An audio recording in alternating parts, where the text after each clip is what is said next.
morning, family. It is 4:44 in the morning right now, and this is day 11 of waking up every day until I'm rich. In this series, I document my journey waking up at 4 in the morning every day, so I'll show you guys a lot of that, and then we'll also be going through some things that I've learned that can hopefully help you too. So today I wanted to talk about sacrifice and different sacrifices you will have to make, some sacrifices I've had to make, and really giving up things that you love. So I'm about to go on my morning run, and we'll catch up later. To take it down, turn loneliness into enough.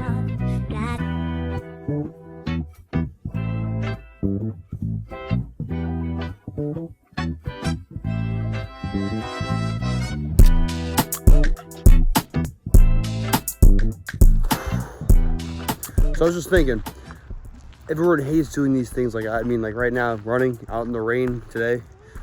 Not my preferred activity at 5:30 in the morning, but you know, there's always things that we have to do that we're gonna hate.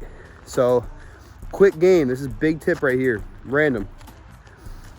What I've learned is if you find one thing, instead of hating something, you have to reprogram your brain to enjoy the things you hate. It makes your life easy, obviously. So find one thing about that thing you hate, fixate on it. When I go on my run, I'm not thinking about how tired I am. I'm not thinking about how it's rainy. I'm thinking about how my legs feel good because they're finally moving, or I smell the fresh air. I just fixate on that the whole time.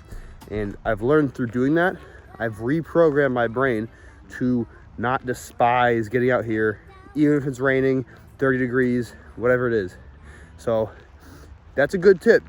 Use that at your own disclosure, because that is overpowered, I will tell you. But just putting you on a game. I'll check you when I get back from my run. All right, got home from my run, did some work for a little while. It's 5:54 right now. I had to send some extra measurement stuff to my manufacturers for some new samples for new seasons and stuff. So I'm trying to be proactive, but I'm gonna go eat my pre-workout meal, go to the gym, hit some legs. That'll be fun.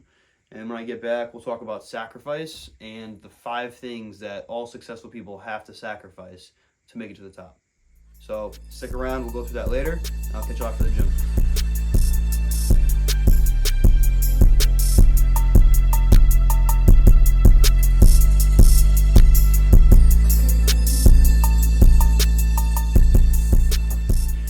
All right, just got back from the gym.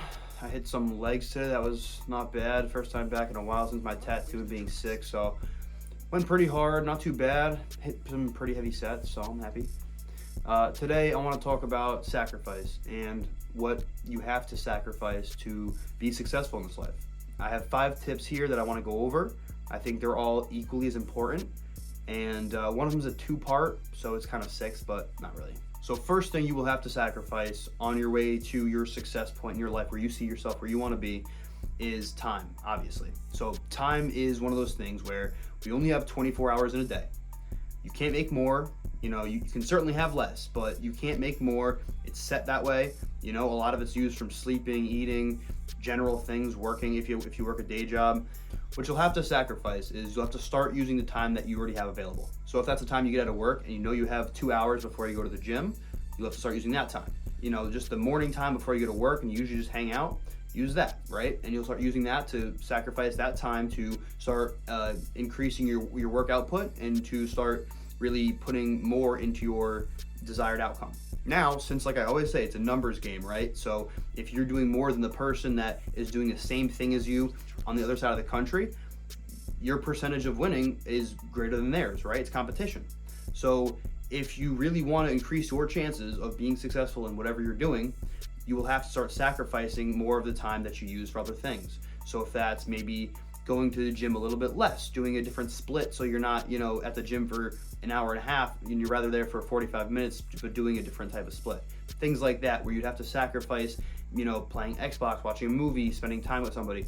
And if you get to use that time, you will be increasing your work output and you'll be doubling your chances, essentially.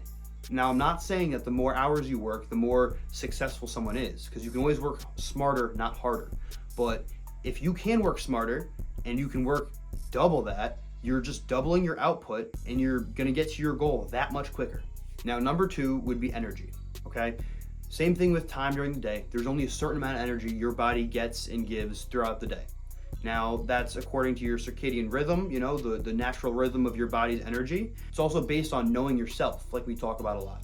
So by knowing yourself, you can say, okay, like for me, at the end of the day, when it's 6 o'clock, I just ate dinner, I am not prone to do much work at all. So I try to maximize the beginning of my day, which typically your circadian rhythm works in that way. So you get up and it's almost like a big circle, right? If you think about the top of the circle, it's the most energy. The bottom is when you're in the middle of your sleep.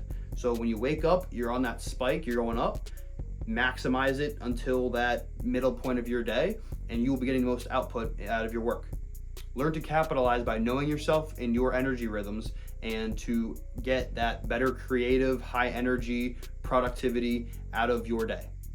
Now, number 3 is fun and friends. So you will have to sacrifice this on your way to success. And this is in many ways. I don't see this as a black and white kind of situation where it's either all or nothing.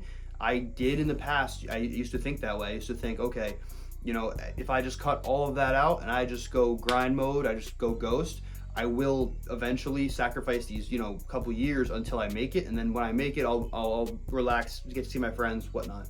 But the thing is you have to learn to balance between not burning out and also increasing your workload that much. So what I've found for me, and what I think really works for a lot of people, same thing with diet, right? Diet's huge because a lot of people will go right into it and say, all right, I'm not eating any junk food now, I'm on it. And they always just burn out at some point and just go right back to it. Or they have one day where they binge. So it's about, what I've learned is finding and setting times. So whether that's once a week, you do something small, whether that's once a month, you do something a little bit bigger, but schedule your fun time so that you do not burn out and you can still use all the rest of the time you would, you know, rather than just, you know, maybe seeing people like an hour a day, whatnot. You'll plan a day throughout the week, or you'll plan a day during the month, whatever you can manage yourself by knowing yourself, and schedule that time to have fun, to hang out with friends, and you will have longevity in your increased workload. Now, going a little bit further in terms of friends, all I have to say is, I'm sure you guys have heard this a million times, but you are the average of the 5 people you hang around. And this is very real. Please analyze your friends, your life, be realistic, make a chart if you need to. If you have to see it visually, make a positives and negatives of each friend, and don't attach emotion, but really realize that the people you hang around influence your daily life, and they will contribute to your brain working the way it does. Now, number 4 is money. You have to sacrifice money, which seems kind of obvious, but the one thing I will say is that it takes money to make money. Now, I always tell people, if you're starting a business, if you're starting something similar, where you have to go from the ground up, if you are scared to invest in yourself, if you do not want to put your hard-earned money from your day job into your business, you realistically do not see the longevity and the success that this can bring you. You do not believe in it. If you did, and you knew that whatever you were contributing yourself to in your money, that in 2 years you'd be making millions doing it, you wouldn't bat an eye at spending however much money in the meantime, you know? So it's an investment in yourself. If you cannot invest into yourself, then you hold no value. The only person who's making this work is you. So invest into yourself, believe it, almost be delusional at that point, and know that if you are serious about it, it will come back tenfold. And number 5, I think this is the most important one. You need to sacrifice the old version of yourself. If you are not where you want to be in life, it is because the decisions you've made. It's because your daily routine, your habits, the things you do, the people you see. If you change those things, the outcome of your life is guaranteed to change as well.